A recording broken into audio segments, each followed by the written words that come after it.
Are we live? Oh, we're live. Oh, okay. I'm sorry. I'm trying to get my screen to share. I'm still not very good at this. I know I say I need to look into other programs, and I come in on Wednesdays. My social media guy makes the event, but I really got to spend some time and figure something out, get a new program. One day.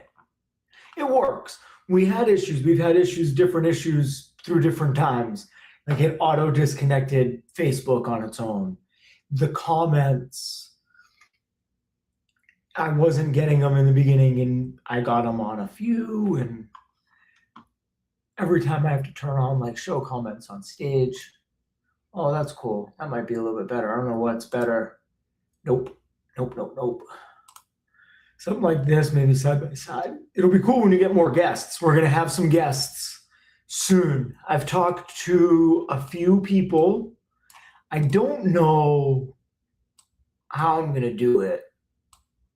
I'm no podcaster. I'm no social media person. I'm no go live person. I'm getting new to this. I'm all new to this. And for now, I just kind of talk on repeat about all the price book stuff. And I don't want to say on repeat. There's all sorts of fresh, cool new things that we're doing. But I lost my train of thought. Yeah, I'm not good at social media. So if we were to bring guests on, I'd have to try to think of something, make it kind of podcast style. There's already a podcast that's like, I was in this house or something like that, or I was in this house sometime, I forget. And that'd be cool. Telling stories about inside houses, right? Working with your customers and some of the things we've seen. I don't get to see all the fun things anymore. I do miss kind of always being out when I was job to job and all the service calls. I really do miss being out and about like that. It was really cool. Different neighborhoods, different locations, places for lunch, different places for pizza, taco trucks.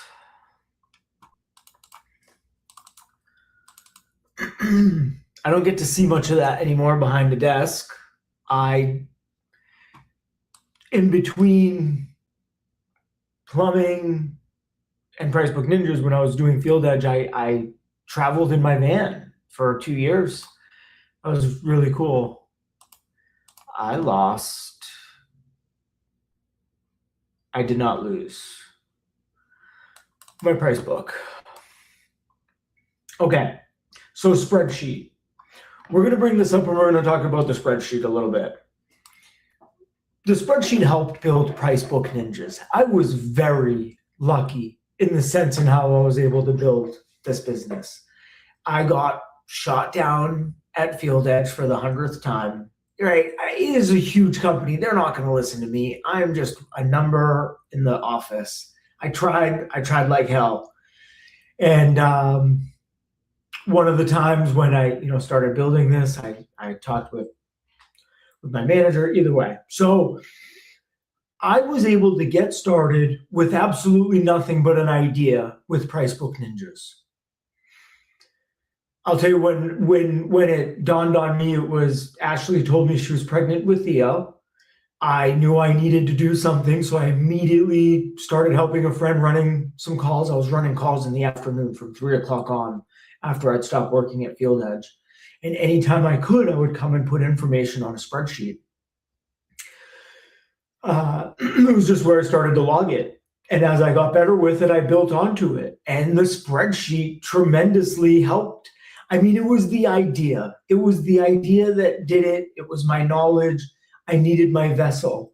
And for that time, my vessel was a spreadsheet. And I don't want to down talk spreadsheets at all. for any business owners that you're watching, if you're not familiar with spreadsheets, I recommend getting used to them a little bit. They're just part of business. But they're wicked powerful. You can create so much cool stuff with it, and just down to like merging cells, right? So like we created a custom calculator for somebody, and we just merged these cells, right? And we turned this, and this became like a place where we entered a value or something, right? We'll just put 100 or 1,000 in there. And then this was like, oh, it's funny. It's loading. I don't know, like labor rate. You can make all sorts of really cool things like calculators and hide stuff. I mean, even the systems that we're starting to build now, we're still going to rely on spreadsheets until we can get to the technology level. But it is a bit of a sad time because spreadsheets don't work for everyone. And this system doesn't work for everyone. And I need to acknowledge that, and we need to move on. And I mean, don't get me wrong, what we built is absolutely incredible, but we've had too many clients not as successful as we would like on the spreadsheet. And it's cool as hell. I mean, my team, we're whizzes on it, but we're on it every day. So we're right now actively working on our client portal. It's always, we've had it for our clients, and we're rolling it out in different ways, but we're trying to figure out how to step away from the spreadsheet where you're in a more of a digital space. Right. So here, let me take you down to the simulator. So what we have to do is figure out how we house it. But that's for us to figure out. So then it's easier on you, easier on us. There's just some changes coming, and it's all about making it easier. And again, the spreadsheet is phenomenal. And for anyone who's using it, who's on it, if you're interested in still purchasing it, we have all sorts of really cool tools that send a Housecall Pro, our export mapping doc. That's pretty cool. Like any software that you're going to purchase and operate, any system, there's going to be a learning curve. I think what makes this harder is that it's on a spreadsheet. No matter how colorful we made it, there's a limit to it, right? So, okay, Housecall Pro, let's talk about building some invoices inside of Housecall. If anybody's here, if you have anything on your mind, if you have any questions, please drop a comment. If you're commenting and I'm not answering, I'm very sorry. I'm going to blame StreamYard, but if there's anything that you need or have, please comment. We're going to just build a couple of estimates.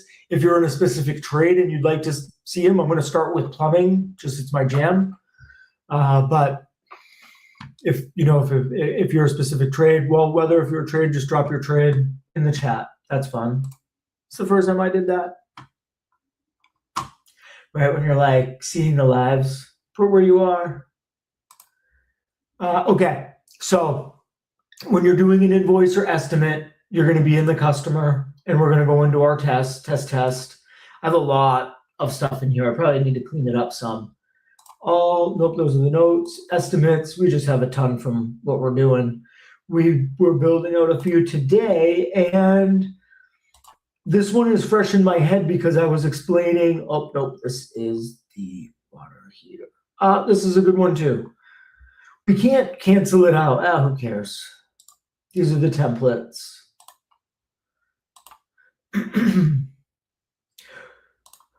The user side on Housecall Pro for the technician is a little different. It is somewhat similar. I am trying to figure out a way that I can share from the tablet and still be in here and be able to scroll through and show that way. But it is very similar. Oh, see, I canceled it out. All right, let's start another one. It's just easier to start another one. Let's go job. And we're not going to use a template. These are old. I have to fix that. This is Ashley's old account when she was cleaning houses.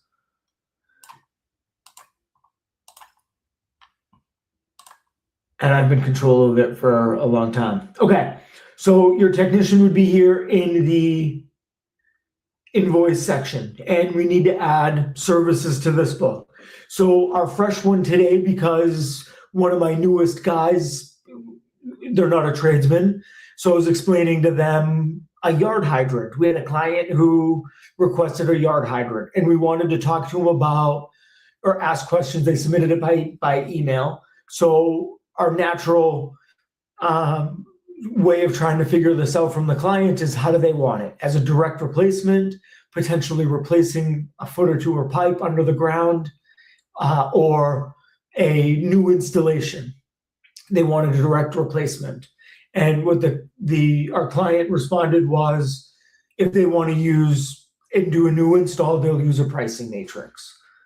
So we're at the customer's home, we're at Mrs. Jones's house, and she has a hydrant out in her garden and it's leaking. It's time to be replaced. So your technician is at the home and they're diagnosing the issue. They would go into their book, come into plumbing, and they need to do a yard hydrant. Oh, I don't have it in this book. It's in their book. We'll say hose bib. Sorry, I don't mean to switch it up on you so fast. Mrs. Jones, the hose bib is leaking. The technician, Michael, heads out there and diagnoses that it's leaking, and it's old. It's an older home. It doesn't have a frost-free hose bib. It has an old style hose bib with a ball valve on the inside.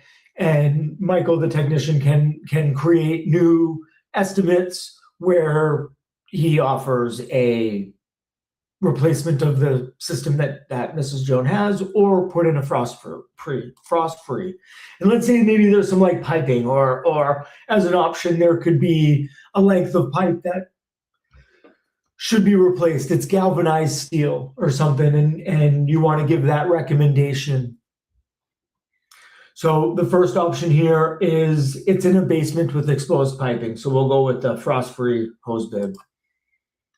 And this is option one. It's added in. We have our icon. It is a little, I wish it kind of worked a little bit better, but we have that now. And this is frost-free hose bib. We would need to replace a section of pipe on this because the galvanized steel has a ball valve. So we're going to head back. And we can do water piping. And this could be a spot repair because it's a small section. Maybe there's a coupling close by or right at that ball valve. You can unscrew the ball valve and put a new valve in there. And we'll add that right to the ticket. Can you not? Okay, it's only an estimate that you can make different estimates. That makes sense. So you can't present differences.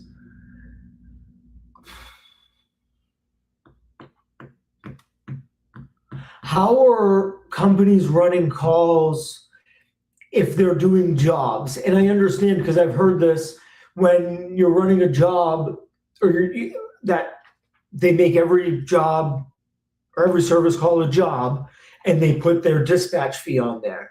But now if you're going to shoot estimates, do you have to create a whole new estimate? Because I guess I would start everything as an estimate and go out, because even your dispatch fee at that moment, it's really just an estimate depending on if you're going to waive it or not. When you get to the home, you can turn it into the job. But the big thing is we want the estimates, because you need to shoot options on whatever you're doing.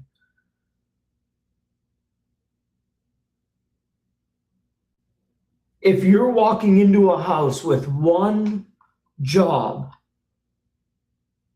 ready to go, you're not prepared to offer options.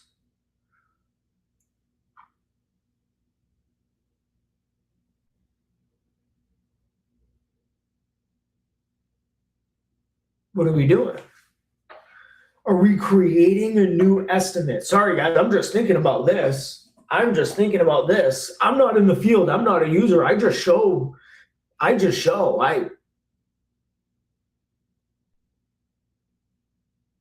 Pricebook is our jam. I just show the invoice.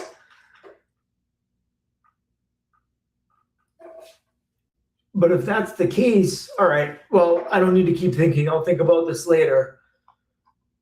So, okay, because we want options. So let's head back here. Let's go to customers. Let's go to test,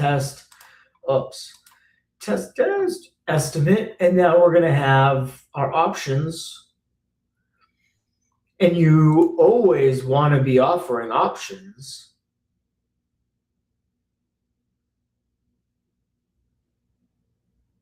We've thought about building like a bit of an options book. We really want to. Listen, Pricebook Ninjas has come a hell of a long way. I mean, from the spreadsheet and idea, and what Field Edge was not this at all. The only company that offers options is the new flat rate.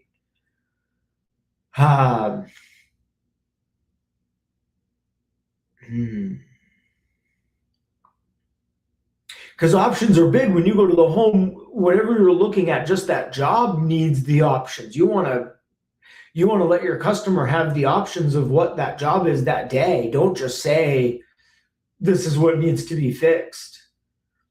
You need to let the customer decide. You can tell them what you think needs to be fixed, the Band-Aid fix.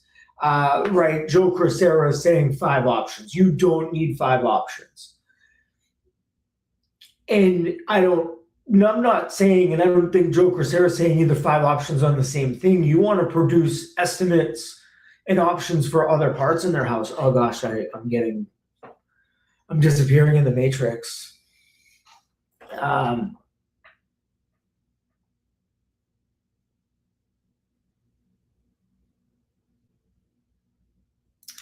When you're at a home, you offer your options on that one item. Let's say it's a piece of pipe, right? Sorry, I'm getting into a rant now just because I found this, and it's the same idea. But if you get to a house for a hose bib and they have an old style hose bib, galvanized steel, and you could unscrew the bib, and chances are the thread could be good. Chances are the thread could be bad, right? I mean, how often do you get to galvanized steel and when you twist off a fitting, the last couple of threads are gone. So you need to offer some options with that, with replacing a section of pipe, putting in a frost-free. Hey, maybe you don't need to go all the way up to repiping the whole house, but what if it's more beneficial to repipe a section back to like a T, right? Or a fitting, because we know it's easier to get back to a fitting than a piece of pipe. Right, thread on galvanized steel, on Galvi. If you're dealing with other pieces of other type of material, that's different. But your options there. And then when you're in the home, for plumbers, I don't know this for HVAC in related to plumbing, but for plumbers, how many houses do you go into where the homeowner doesn't know where their main valve is? And 99.9% of the time, you know nearly exactly where that ball valve is in that house for their main valve. It's like a sixth sense. You know it. Like you walk in the door, you touch the door handle, and you're like, oh, I know where the valve is. Sorry, I'm just goofing off. I don't know what the equivalent is for HVAC. Maybe a filter. I bet that's a funny one where, oh, I didn't know that was there. For electricians, maybe panels, right? Certain parts of panels. But shit, I've seen some panels in messed up places. I've seen ball valves in messed up places. Just today, I don't know how to pronounce the name. Paringa, he's a plumber and he's on social media and stuff. I think he's in the Housecall Pro Facebook group. He showed a video of where that main ball valve was, and it was like this crazy adventure. So yeah, sometimes it's crazy, but you need to be offering these options. You need to let the homeowner know, because they don't. They only know when it becomes a bad problem. Like if they see, a little oxidation on some piping, it's not that major for them. Like, hey, some old copper piping, right? Where like if they don't clean the end of the fitting and you don't ream it, you don't ream the pipe, you get the water turbulation there, and that rots away the pipe really quickly, right? So there are pinhole leaks, there's all sorts of stuff, and they may not see that at that time. You don't need to force a sale, but just say, hey, I noticed while I was down there, I'm looking at your water piping. Hey, I'm looking at your drain piping. We lived at a place where the water main leaked. It was kind of messed up. There were two water mains, one from the city and one from like 40 years ago when the unit was like on well, and they had to split the different units. It's kind of interesting. And they didn't care, but it just kept leaking. We were there for like a year and a half, and it would drip every few days. Don't be afraid. I'm sorry to get on this rant, but now I'm stuck on it because if you're walking into a home and you have a job up on Housecall Pro and not estimates, you're not prepared to offer your customer options. And you really should be. We dream of making a better book with better options, but the problem is right now we have for each trade about 200 base items. So now when you get 200 base items, you multiply that by 6 or by 3, you're at 600 services. It's keeping track, and it's hard to keep track with individual databases. It's why things like the new flat rate work for the clients that it works for. The database is 100% the same across everybody's system. You put in your hourly rate, your desired markup, and you're off to the races. Where we're doing custom, if we're trying to maintain that many books that are that big, but it's a dream. It's such a dream. We have built some cool options books specifically custom to certain clients. But please, please, please offer your customers options. And I'm not telling you this as a coach, because I'm not a fucking coach. I'm not a sales coach. I'm not a business coach either. I started this because I was good at price books and I found the need. I wanted to be a bookworm. I wanted to sit behind the computer. Tell you, I wanted to have a social media guy that was the face. I wished to have a salesperson. I just wanted to nerd the hell out and build price books and build cool tools. I love what I'm doing. I love being the face and talking with everybody. But my hope and dream to start was to just be a fucking nerd. I wanted to talk and do plumbing and build price books. But please know this, I'm not coming at you as a sales trainer, as a coach. I am not that. I am a technician. I was a technician. Yeah, I had to make sure the company was profitable. That was my job. I had to sell their numbers. I made the money that I made from that, but I did it that I could fucking sleep at night. And do that yourself. Process what they say. You don't gotta shove in for replacing a foot of pipe 10 options, but make the customer aware. Tell them, let they know, put your gauge on the water pipe outside on the hose bib. Get a pressure reading on the system, on the PRV. Faucets, these faucets are shit now.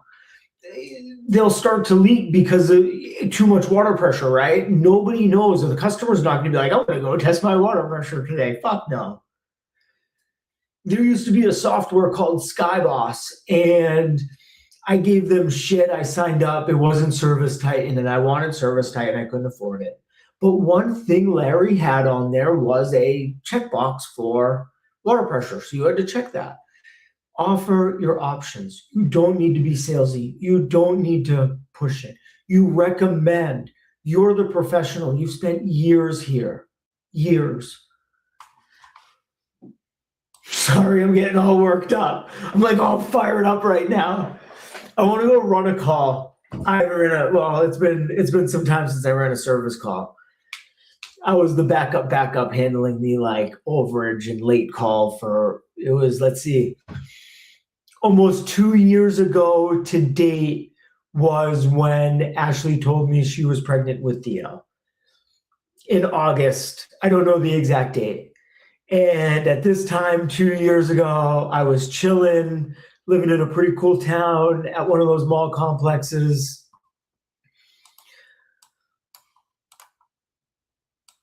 And then you find out you're having a baby. And you're like, shit, I gotta do something.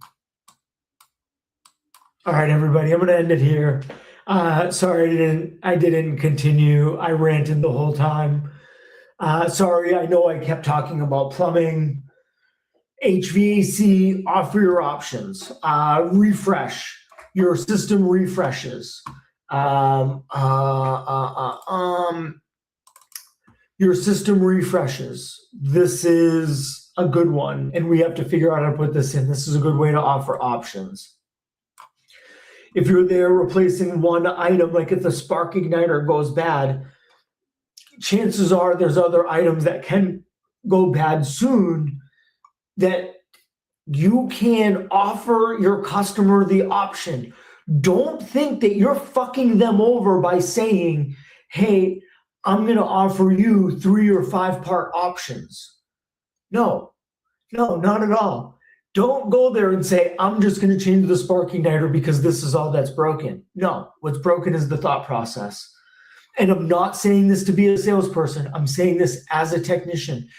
You're going to be saving them money. Hey, Mrs. Smith, today we noticed that you have your spark igniter out, and we can change that. I have the item in the truck, or I can go grab it at the supply house. I've already called and made sure that part is there.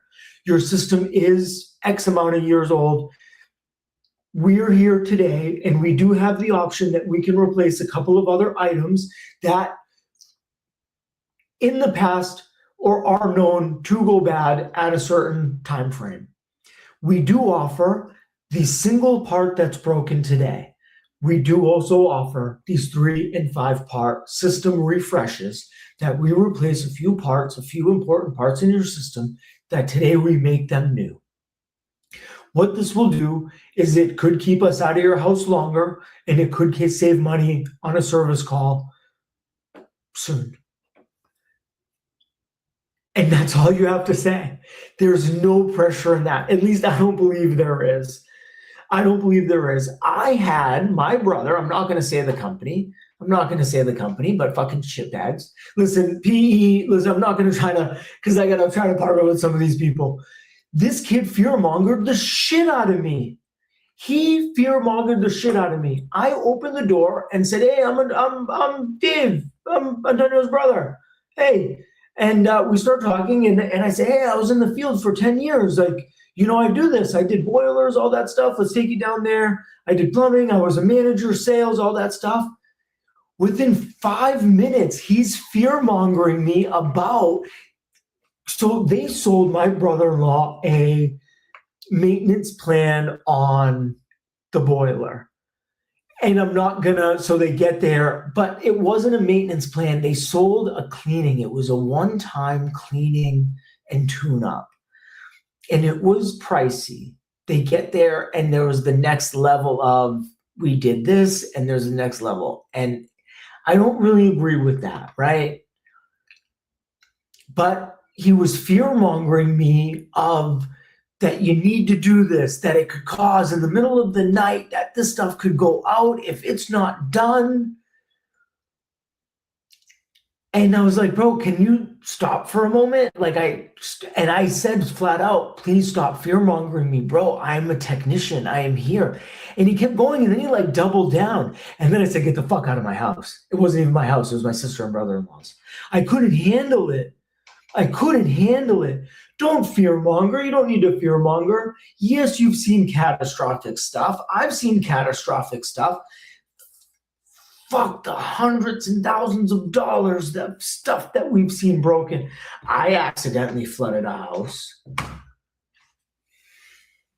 Uponor. I mean, I love Uponor Type A, COVID. I'm not going to blame it on COVID. I don't know if it was manufacturer or if it was user issue. COVID, you couldn't get shit. I kind of wish, it was a joke somebody said, people are going to know you're going to bust open a wall, and in a few years or 10 years you're going to say, oh, this was during COVID. Oh my God, I remember like on the corner itching for a fucking PEX 90. Sorry, I don't mean to keep swearing. But it literally was like that. And we whipped over some PEX. It was a straight run going from PEX to copper with a brass adapter. We had clips close by. And man, I almost remember the day that I was expanding the pipe and putting it on. And I held it. I can't remember if I double looked at the fitting, right? That's what I can't remember. But it was like 3 or 4 weeks later, the homeowner sends me a video of the water gushing out of the pipe. He turned off the water. Luckily, he was home, and I immediately ran over. And again, I don't know if it was user error, if I didn't get it all the way on, if it was the mismatch of product, if there was a defect in the fitting. I mean, I ate it, right? So at the end of the day, it was my fault. But we know you don't need to fearmonger. You don't need to say, if we don't do this, your heating system's going to blow up. Your house is going to flood. I mean, if it was CPVC, fearmonger the hell out of the person. Get that the hell out of the house. I wouldn't even touch stuff. It was disclaimer after disclaimer. I would touch anything else besides PVC. Anything else. CPVC. You don't need to fearmonger, but you need to offer the options. Educate the client. Tell them, hey, this is what I found today. One of the most powerful things you can say is call my competition. Go get a second opinion. Better yet, nowadays, go to ChatGPT. I don't know how ChatGPT would offer some suggestions. Maybe we should test that out one live for 30 minutes. We'll test it on the customer side, and we'll prompt it by saying things like,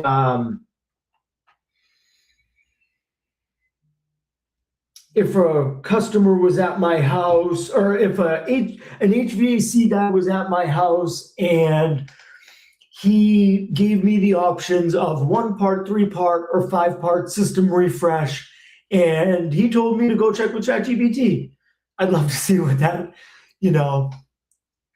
but who knows? It's all in how you prompt it. I would or could prompt it in a manner that's coming too much of a technician, a manager.